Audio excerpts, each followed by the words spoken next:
In my third year, I realized there was like this one class, it's called like Econometrics 3.0 whatever. And you know that moment when you're like looking around the classroom and you're like, it's not that I'm not studying, but like everybody else is getting this. I'm working wicked hard. Yeah. Like I'm like just not. And like Hmm. these are the same murderers that like in a year and a half's time I'm gonna have to try to compete with for jobs. Yes. Like maybe this ain't for me.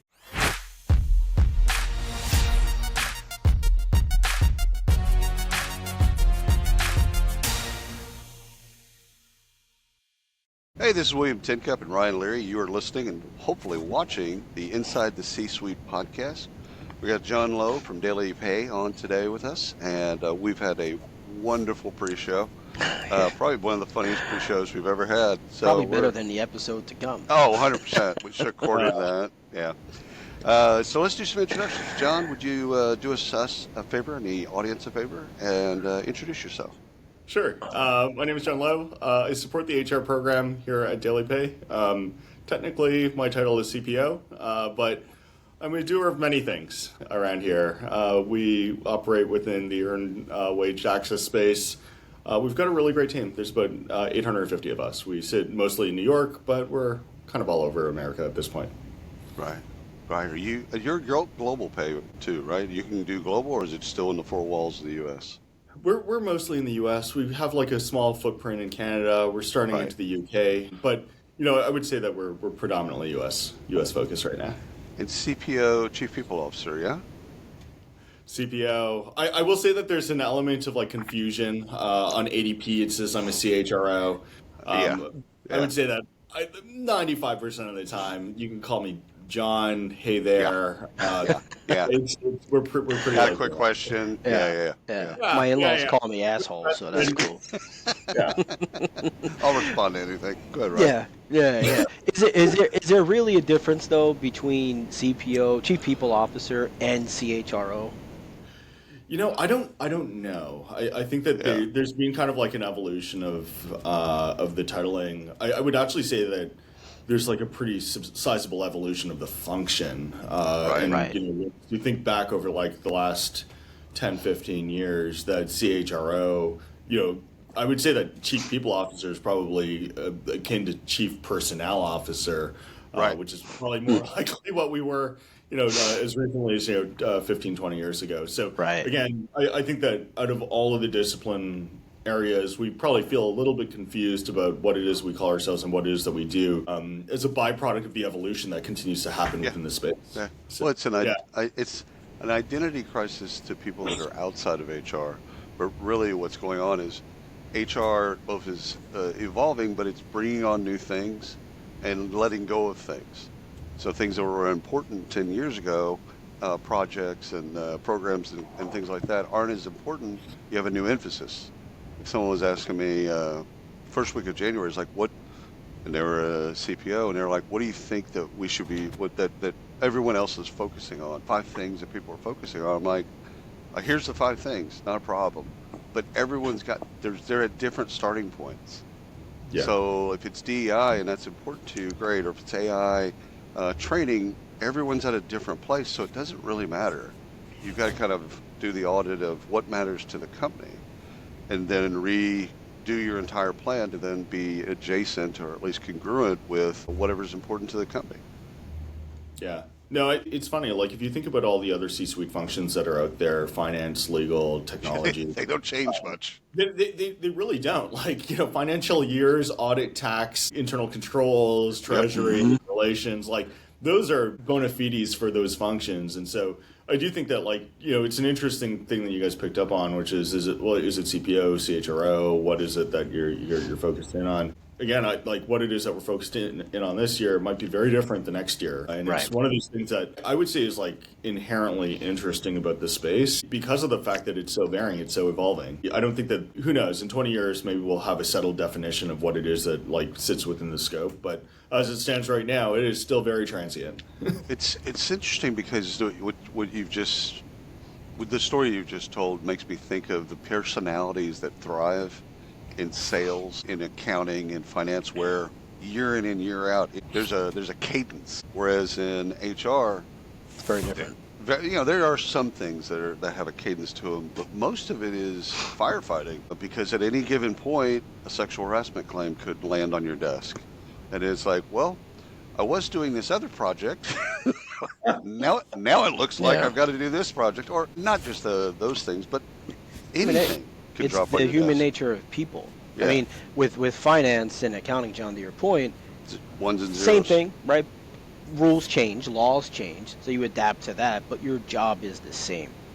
Right. I think what we're seeing now more than ever is, I mean, obviously with the way people have changed and employment has changed, relationship between employer and employee has changed. Your job, as specifically in your That's role, right. I mean, is changing daily. It's Daily- changing all the time. Daily Well, change. Yeah, Nice. Nice. Nice. No pun intended. There. Hashtag daily So I change. paused after I said it. I'm like, yeah, that was cheesy, but I didn't really mean it that way. Well, that is one of the company references for the purposes of that. Yeah. There you go. It's really interesting because when you think about the changing landscape, the tax code does change, but it's like at It a does. glacial speed. Imagine a scenario where you had a tax code, but it's broken down on a state-by-state basis with like different municipalities that have different rules. Like Right. New York City, Boulder, Colorado, the entire Right. state Seattle. of California. Yeah. Seattle versus like a Texas, Arkansas, Mississippi, Missouri. Like it's wild, and again, I think that there's just this very wide oscillation that takes place. Right. The vast majority of organizations, human capital and people represent probably either their number one cost, if not their second cost factor. And so when you really think about that idea of how close to, company earnings, company performance people are, it's very much day by day. We live and die based off of how the economy is going. And so, again, being able to foresee what's coming down. And then you spatter into that like complaints, sexual harassment, workforce Oh, yeah. restructuring. But Safety. What? Yeah. Any number of things. But like we are so exposed to elements that are well outside of control. So every day's different. Every year's different. Which is exciting for some personalities. For some personalities, they thrive in that because it's like, I don't have the same day twice. Whereas you talk to a CRO, and it's like they have the same day twice. They're marching sales to a quarter goal or past the quota, whatever it is. So they have a cadence to what they do.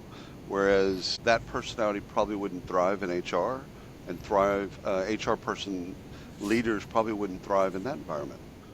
Because change is addicting. We don't talk about it like that. But once you do it, and you get it, you find yourself every day fighting some different fire or working on some type of different project. It's like that's actually addicting for some folks because they like it. So, Ryan, you want to go backwards?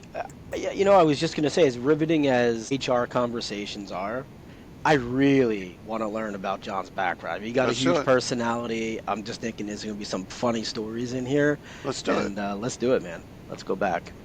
All right, so high school. Let's go back to high school. What did you want to do? What did you want to be when you were in high school? Yeah, so I grew up in Toronto. I grew up in Canada. Went to a high school just outside of I guess it's technically in Toronto, just barely. So you want to be Wayne Gretzky. Got it. Check. Yeah. Trust me, you can't tell how tall I am, but like hockey and sports, like that was pulled off the table real early. That wasn't gonna be it. I think that like some people in high school had like a very clear view of what they wanted to do: doctors, lawyers, engineers, Right. whatever it was. I had absolutely no idea. I had like coming out of high school, I had two key objectives. One of them was to get into college. And the other one was to make sure that college was not in Toronto. Yeah, so 100%. get the heck out of my parents' basement. And so I would say that out of most, as opposed to most of my classmates, I was the most lost. Were you voted most lost in the yearbook? Is that what you're I telling us? don't know. I've disposed of that thing many years ago. 100%. It was funny. I was thinking through, and I was like, there's things that I'm generally good at. I thought I was going to become an economist. I had like an aptitude for business.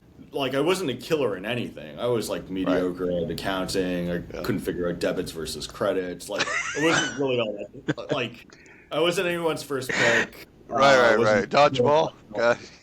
Yeah. Like, This All is right, I you guess. are describing my life right All now. This right, is I guess. fantastic. I guess we'll take John. Fuck it. All I right, go ahead. it sounds self-deprecating, but I really wasn't very talented. You know what? It doesn't matter. That's the journey. Like everyone starts at a different place. And Yeah. those that did start, they knew exactly what they wanted to do. They went to Harvard, and they plotted their career, only to find out, hey, wait a minute. There's a pivot in there that I get to a point 10 years into my career and go, I hate this shit. Yeah. I hate it. So then they have to reassess, which is not easy, especially if you've been thinking about a certain goal for 20 years of your life. So I think it's one of those deals. In fact, I have a 19-year-old, and I was telling him and my 15-year-old the same story. I told him my career, and I said, I've changed directions in my career at least 20 times. And they were both shocked. They're like, really? I'm like, oh yeah. I would go this direction only to find out, yep, hate that. Okay, go this direction. And they're like, oh, we just thought that this is what you've been doing all your life. I'm like, no. Well, considering you've been working for about 23 years, that's a lot of changes. That is it. Yeah. I'm actually a millennial. I'm Gen Z. Yeah, right. Way before that came along. So what'd you do as college? Where did you go? You ended up getting out of Toronto, I'm assuming.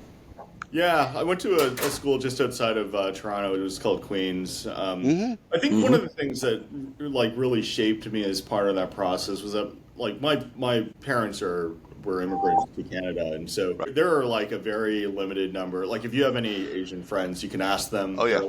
Very limited number of people. Doctor, lawyer. That's it. It's That, one of those that's three P's. exactly it. So they're just like, hey, you're going to become an accountant, you're going to become an engineer, you're going to become a dentist. Good point. That's it. Or you're going to become a lawyer, right? And all of a sudden you say, I want to do poetry. What? Yeah. Well, I'll get to how disappointed they are. That's in the next 30 seconds. We'll get there. Yeah. Do you have brothers and sisters? I do. Okay. I've So one brother. did they make the traditional picks? He's just a better human than I. It's funny, normally your parents try to go and mask, Yes. oh, we love you both Yeah, equally, and you both have your own. No. He's actually really good at stuff. He's taller, he's better looking, he's more successful, he stayed in accounting, like, he's got two beautiful children. Like, I strive to be more like my younger brother. So, like, I grew up with a bit of a complex. I still have a healthy amount of that complex. So. Yes. Anyways, No, that's fair. So I went to university, also known as college. Still was along that line of like, don't really know what I want to go and do. I did some sociology, did some economics. And it's funny, one of the pivotal moments that I had, which I think, again, one of the things that you'll see through all of this is that like, that dude is wicked lucky. Because like, there's so many things I could have gone off the rails. In my third year, I realized that there was like this one class, it's called like Econometrics 3.0 whatever. And you know that moment when you're like looking around the classroom and you're like, it's not that I'm not studying, but like everybody else is getting this. I'm working wicked hard. Yeah. Like I'm like just not. And like these are the same murderers that like in a year and a half's time I'm going to have to try to compete with for jobs. Yes. Like maybe this ain't for me. This door is now shut. Yeah. It's just like, it's like being a ballerina, but like just not being able to jump high and just like it. I was not talented within that area. Yeah. And whilst I think that I liked it, I just wasn't good. Right. And I remember it like vividly. I was just like, there was like this one moment I was like, okay, where do I sit in this class? Like honestly, right? And it was like, definitely not top quartile. I don't think I'm even top half. I don't think I think I'm in the bottom quartile of this class right now. Like, Self-awareness, though. Like, that's how I tell. Okay, that's how I tell people when I graduated high school. I'm like, I graduated, fourth in my class. whoa. And people are like, and it was 800. There was only students. 6 people. No, it was 800 students in high school, seniors, and they're like, man, that's dope. That's great. I'm at fourth from the bottom. That's Yeah, fourth from the bottom. Oh, I Nice. that asked you what it was like tracks. to be homeschooled, but yeah, that was Yeah, yeah. Well, what I think is so, John. What I think is interesting about that is I was in the same situation. I went about 4 years in comp sci and was like, yeah, I'm done. Like, I'm not going to be these guys. Like, and I knew that, but there Right. was no real resources. We're probably all about the same, right? And yeah, there's no resources for me to That's look right. at, right? We didn't have social like it is today to look at these guys and say it's Right. okay to fail. I was told you're going here, you're doing this, and Get your that's what degree. it is. Yeah, yeah. So that's a scary spot, though. How you know what you're talking about. So I was lucky because I worked for almost 5 years before I went to college. It's from high school to college. And my career advisor, after I registered, and you sit down, back then you'd sit down with a career advisor, and they're like, she goes, listen, here's the deal. 1 in 4 people work in their major. So the current statistic is 3/4 of those are working in something else. You get a degree in physics, you have a 1 in 4 chance of actually working in physics. So make it easy on yourself. You're an older student. You're probably going to be a little bit more disciplined than some of the younger students. What do you like? I said, well, I'm an artist. She goes, great, do art. Do art or art history or something around art. It'll be easy for you, and don't worry about what you do after graduation because it doesn't matter. So I'm like, all right, cool.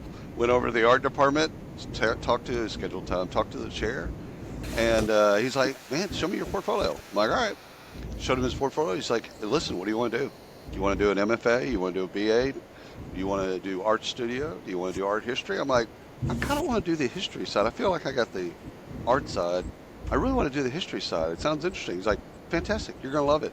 He goes, and this is when you could talk like this. And he goes, you're also, there's a side benefit. I said, do tell. And he said, most of your class, 90% of your class will be girls. I'm like, really? He goes, yeah. I'm like, I'm so going into this profession. This is easy, done. But of course, I didn't work history afterwards. Like, it doesn't really, now we know, it doesn't really matter if you're going to get a degree in a lot of professions.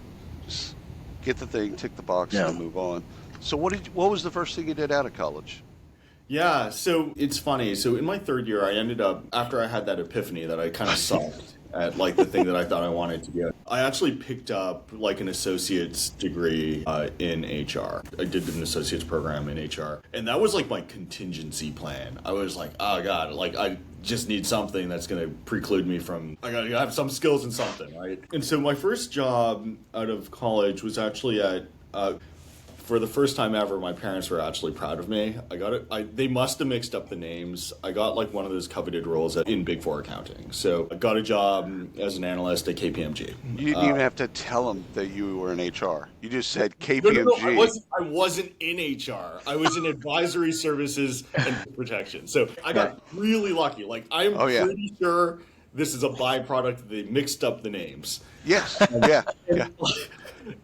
And so I ended up doing that for almost a year, and what's crazy about it is that I got to this point where it was exactly the same thing. I was like looking around the room, and I'm like, okay, I'm like, never going to get promoted here because everyone here is wicked smart, and it just things come really naturally to them. And so that was probably one of the hardest decisions I made in my career, which is like I'm gonna do me, which. You know, when you were hard coded to like, hey, this is the journey that you're going to go down, and the rejection of that to be like, no, I can't do this. Like, I'm 1 year in. If you're telling me I have to do this for another 40 years, I think I might just jump out of the 42nd floor, right? Yeah. And so I ended up leaving, and I remember that was actually my pivot point into HR, and. Right. It was really funny. I remember, you know, and again, in the spirit of like things that are, you know, getting really lucky, you take a step back and you like think through like what limited tools do I have to be able to go and create value for another organization. And I was like, okay, time to go and pull out that reserve chute. The first one is like, not going to slow me down, going to hit the ground, right? First shoot didn't work. Okay. And so my first foray into HR, and I remember sitting in. I applied like a ton of jobs. Like I just anything and everything, and it's just like luck of the draw and who calls you back. And one of the people that called me back was this regional manufacturing company. It was like a pulp and paper company. Yep. And I remember sitting in the office of the HR director or like VP of HR, like the guy who ran the big kahuna that ran the program. And I remember psyching myself out. I'm like, just going to be like, I'm going to fake it till I make it. I'm going to tell them I know a whole bunch of stuff about HR. Obviously, in my resume, I have no experience, right? Sure. And so I go in there, I've got my talk track, I got like cue cards and memorize and practice in front of the mirror. I'm like ready to go, right? Like the guy cuts me off midway through. Yeah, and stop he's just doing like, that. okay, listen. You're not sitting here because you know anything about HR, so let's just let that go. Bro. I'm just like, I'm going to get my bag, jacket on, like see myself out, like I'm like never going to make eye contact with anyone from that organization again. And what's crazy about it is that he was like, I actually don't care about that. I care about the fact that you actually have an element of like analytical modeling experience and HR, right? Wow. We operate like we have a lot of unionized facilities. 80% of our firm is unionized. And like it is a useful skill set to have on our collective bargaining team to be able to go and model out language adjustments as it relates to what it is that we are offering and like how to go and quantify that. Right. Wicked lucky. Practically speaking, I should have just bought lottery tickets. Oh, that was a good decision. Leading up, you made the choice. And your boss or the guy at the time, that was wicked smart. Because, kudos to him or her for making that or having that insight, because that's just smart to be able to go into that room with the negotiation, say, hey, listen, we've done the math, check it out, make sure that you see the same thing we do.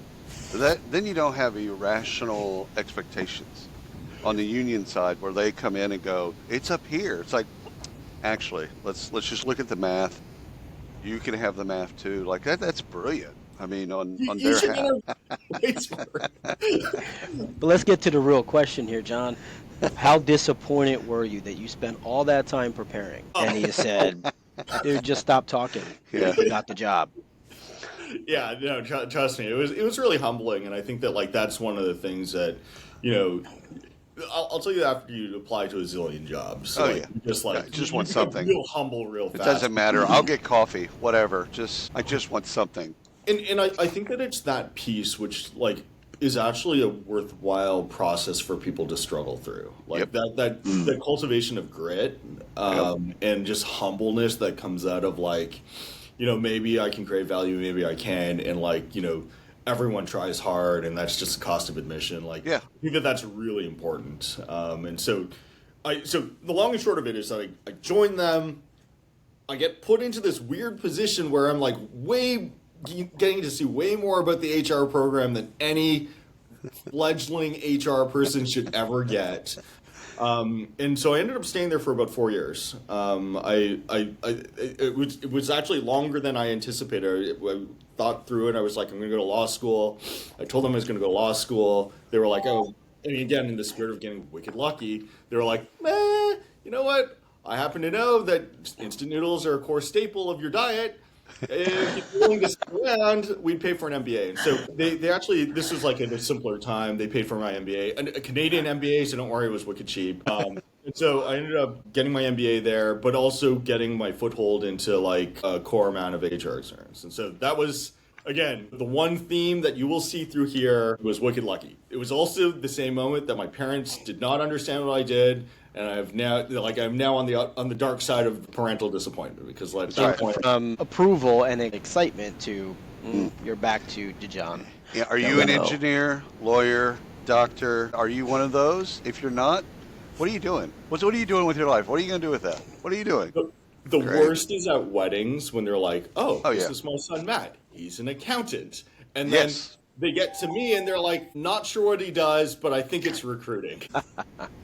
He does something with jobs. We're not sure. Anywho, our other son is really he's really successcisul. Great. Right. So what did you do after the MBA? What was the bid after the MBA? So I got crazy lucky. I did a really quick stint in consulting for about a year. Right. Yeah. Because I think everyone after you do an That's MBA just a thinks that path. you want to be like Yeah. management consulting, blah blah blah. It's either investment banking or consulting, one of the two. Pick one. Yeah, totally. You drink enough Kool-Aid, you go and you do That's right. it, and like whatever. Yeah. So I got wicked lucky again. So like in the spirit of like if you want to get hit by lightning multiple times, apparently that I'm that guy. So this is like 2012. I get this call from this organization called Amazon. At the time, crazy. I'm like Small company. Most people don't know who they are. Nobody. I'm still a nobody, right? I'm like, I don't know how they got my phone number. So I get this call from Amazon. They were starting up deployment into Canada. This is like a weird time at Amazon. They're not profitable. Right. Like, they're not market dominant. I actually didn't even know who Amazon was. I thought it was a subsidiary of eBay. My mindset at the time was, I'll come and talk to you because I've never been to Seattle, and that sounds like a free trip. Oh, right? yeah. Oh, yeah. And Seattle's got great stuff there. So that makes sense. Unbelievable. Anyways, I guess, again, they must have mixed up the names, so I get the job. So I moved from Toronto to Vancouver, and they tasked me with like, okay, figure out how to go and launch Amazon in Canada, right? And there, one of the things that happens with Canada, and maybe this will be true, maybe it won't be true, depending on whether or not we become the 51st state, is that people underestimate the complexity of operating internationally, even though it's only 150 miles north of Seattle. Right. Yeah. Right. And so, for a portion of about 4 years, I supported the build out of Amazon from one facility to but by the time I had left, I think I had launched 70% of the Amazon facilities in Canada. Wow. Okay, quick question. Yeah. Non sequitur, the difference between Vancouver and Toronto from your perspective. Vancouver is like the chill version of Toronto. Yeah. Like the only problem with Vancouver is that it's kind of like Aspen. Like nobody actually has a real job there. Either That's right. you've made it and you move to Vancouver, or you work for people who have made it. And there's no real career. Cost of living is crazy high. So fun sequitur on that. There was this one point where when I moved there, I was like, oh, I should go and buy a house. And I was like, I don't know how long I'm going to be here for. I could have earned as much as I earned at Amazon, inclusive of RSUs, had I just bought that house and did nothing else for the period of 4 years. So in the 100%. game of snakes and ladders, I rolled through all of the steps of it, but should have just caught that one freaking ladder and got across the lines. Yeah, that was wild. So I did that with Amazon. Probably, I think everyone has like a come up story. I got lucky. I got 2 solid come up stories. At the time, my wife was doing a postdoc. We were still eating a lot of instant noodles. It was like, we got to go get a job, like a real job. But she got one of the jobs that's supposed to be gotten. So she was on the path. Yeah, so she was you on could, that. Yeah. So at least you could point to her and say, "Oh, my wife's a doctor. Yeah, we're good." Not a useful doctor. She's a biochemist. So that's like so. Sounds smart, so that's good. No, Definitely. I mean, you can explain that. That sounds like something you can float about, right? Whereas right. I just do recruiting. So You don't even need to explain that. My wife's a biochemist. Oh shit. Yeah. Legit. Yeah. What do you do? I'm a recruiter. It That's all I doesn't do. matter. I'm staying home with the kids. Yeah, that's what I do. but that's my target job. So we moved to me the US too. in 2016. Kind of continue the Amazon story. There was like a lot of build out that was taking place in the Northeast. I was lucky enough to get some really large facilities. So like, I think the largest one I had was like 5,500 people, like a small town of like just employees.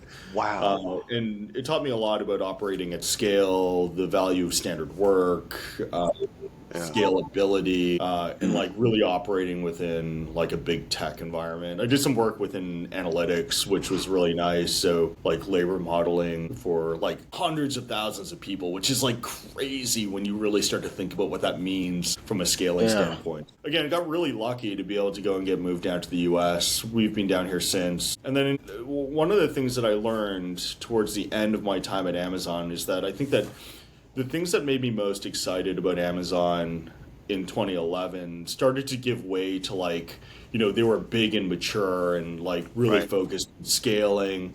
And there's a moment of introspection of like, how much do I actually enjoy what fills up my day?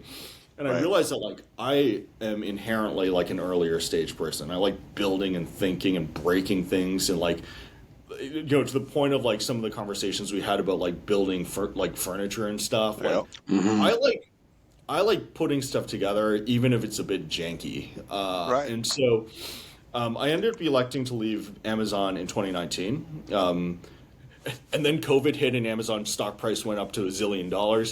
So like, probably wouldn't be having this conversation if we just held on to my RSUs.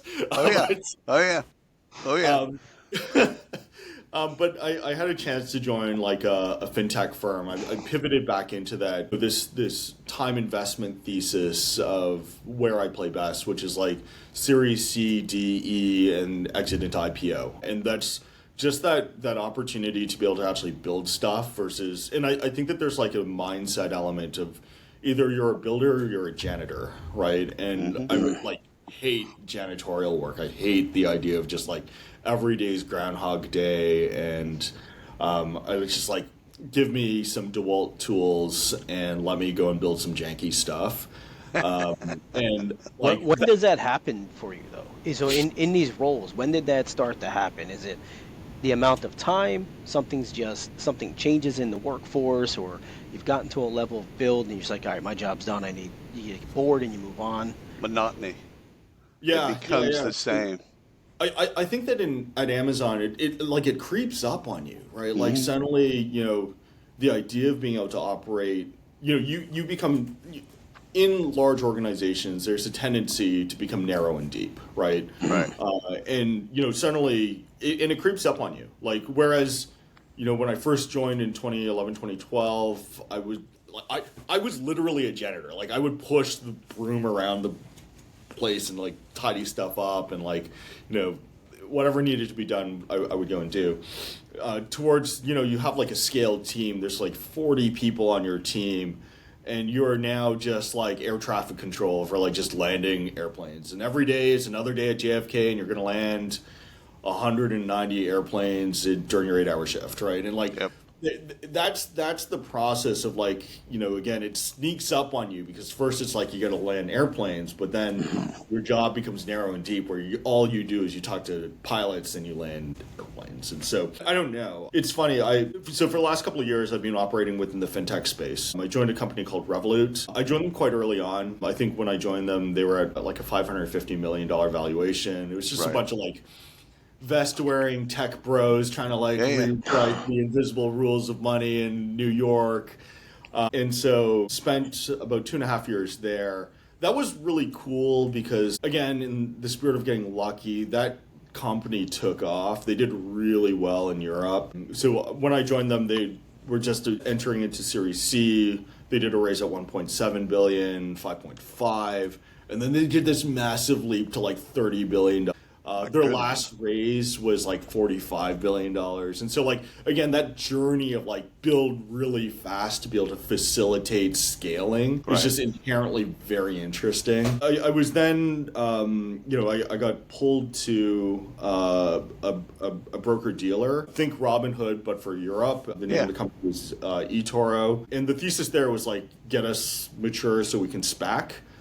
And then the SPAC market blew up, and so you got to use a slightly different skill set of like, oh my God, how do you keep the lights on, the doors open? So did that for a couple of years, and then a couple of years after that, I got to DailyPay, and again, I think that DailyPay is probably smack dab in the middle of that standard thesis of when I joined about 1.5 years ago, we were still lots of stuff was breaking, and we were still trying to figure a bunch of stuff out, but like very focused on like, hey, by the way, like whip out your Sawzall and like let's go and like build some janky shit. Right.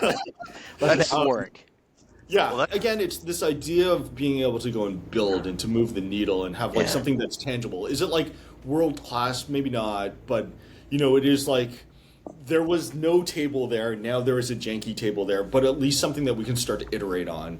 And I find that so rewarding and so engaging as it relates to actually having to think through something versus like, hey, by the way, like we need a table, so like get your pickup truck, we're going to IKEA, and then you have to follow the stick men to try to put it together. Like, hate that. No, I fail there every time. Last question for me is, what are the type of personalities or people that thrive around you? What do you need around you? You know, it's funny. I was actually talking to one of my colleagues about it recently, and she was like, you know, I think you want X, but practically speaking, you really need something else. So, I think. So I'll put a caveat on this, which is that there's a very real possibility I'm wrong. So I think the people that thrive around me are outside of the box thinkers that are inherently gritty and focused on moving the needle. Right. And are they starters? Are they self-starters? Self-starters. Yeah. But one of the things that I think that I've realized, and this is again one of the reasons, the statement on why I'm putting an asterisk on this, and is that I also think that you can have too much of that, and suddenly you just have this hodgepodge, like fruit salad of like just things that die in the backyard graveyard of unfinished projects, right? And so more and more I realize that there's a balance that needs to be hit, because if you have too many dreamers, nothing gets done. And so I will say that like it's one of the things that I'm working on myself, on like having a deeper appreciation for the fact that, again, that it takes a whole bunch of skill sets, and there is merit within a lot of those skill sets beyond the things that I view as being core. That's cool. Core to who I am. So yeah. John, last question from me outside of your background is about people. Yeah. I've been studying and reading a lot on where people thrive and where they don't thrive. Sure. So I want to get your perception as a people officer, chief people officer. Where do most people fail? Where do most people fail? Say more. I feel like people fail a lot everywhere. Yeah. Where do they let themselves down in the process of growth from college through the journey of a career that maybe has no direction, right? And they feel lost. But where do they fail in not making a pivot or not continuing on? What's your view on that? Yeah. I think that every day is a grind. Like, don't get me wrong, I wake up most days and I'm excited about the day, but man, there are days where it's a grind. And I think that it's life in a career can be death by 1,000 paper cuts. And so the timing on that question is actually very apropos. It's January 15th. This is like a really good opportunity to take. I think that people don't do enough retrospectives, like really sober retrospectives where you take a good hard look at like what you've gotten done in the last year. You give it a rating from 1 to 5. You give yourself a performance, like a sober, like you sit down with some Jack Daniels and you just like you have like a sober conversation with you, right? One performance improvement plan, right? There's a secondary piece to it, which is that I think that the question then becomes, how do you become more deliberate about what you do in the following year, right? Intentionality. Yeah. Intentionality is like one of those things that, like, to engage in intentionality, you have to be intentional, right? It's like, Right. You know, which doesn't come from nowhere. Or the egg, right? But again, I think that element of retrospective, really sober look at like what did it, like based off of what I want to get done, did I get it done? And then being really deliberate. And when I say deliberate, it's like really being clear in your own mind on what it is that you want to go and pursue, right? Right. And then making. You might change once you get to that place. You might get to that place and go, okay, yeah, let me do this other thing. That's fine. Oh, heck yeah. I mean, and that was my experience. I got into KPMG, like top tier accounting firm. I thought that's what I wanted. Freaking hated my life. Yeah. Like, no offense to KPMG. There's no. There, great right? people. But great people. Again, that element that, you know, what it is that you want and the iteration and synthesis of who a person is and what it is that they value, it changes over time. And so, again, I think that the one thing that keeps people from getting stuck is one, internal accountability, which is like, again, taking a retrospective, not of like yesterday or last week, but like in a meaningful time frame, and then really being deliberate about like what you want to go and tackle and making sure that wherever you are, you're paying yourself first, and you're making sure that there's enough reciprocal value being created by that organization to be able to go and make it worth your while, or that pursuit that you are on to make it worth your while. Drops mic, walks off stage.